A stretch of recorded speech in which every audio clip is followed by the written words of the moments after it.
When I'm back in the White House, the United States will stand with Israel all the way, 100%, without hesitation, without qualification, and without any apology. We're not going to be apologizing. We won't be apologizing. We're not going to be apologizing. Both sides, this is a fight between civilization and savagery, between decency and depravity, and between good and evil. There is no comparison between a group that worships death and a group that cherishes life and cherishes our nation. Every single life that is lost in this conflict is on the shoulders of Hamas. Hamas alone. It's Hamas alone. And I think you have to really add in the word Iran. Iran. People don't want to talk about it. There can be no sympathy, no excuses, and no escape from these monsters. And we will do what has to be done. And yet Joe Biden's People First Act, one of the worst messages I've ever seen sent out to bad people.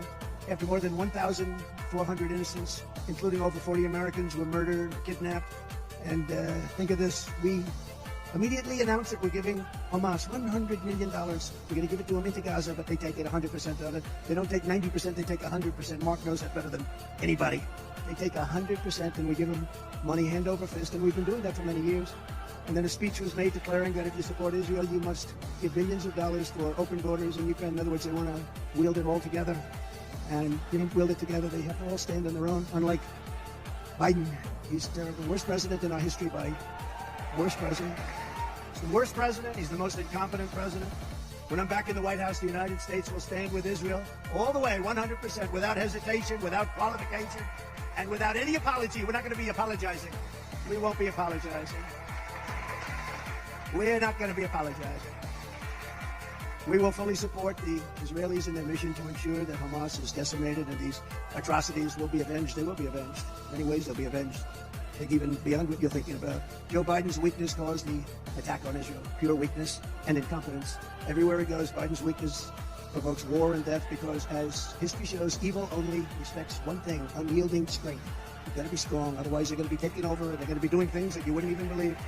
When I'm back in the White House, America's enemies will now, once again, and they're going to know it, that if you try to kill our citizens, we will kill you. We will kill you. I told them all that. We had no problem.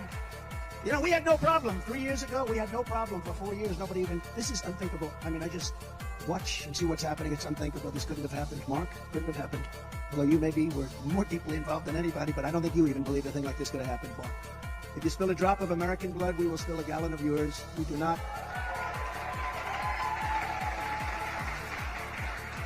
And we're doing it because we want to start peace. We're not going to start wars, but the wars have to be finished oftentimes before the peace. And if you don't do the wars, the peace doesn't happen. And if you're not going to be tough and ruthless like they are, it's not going to happen. We have to stop it. We have to end it once and for all.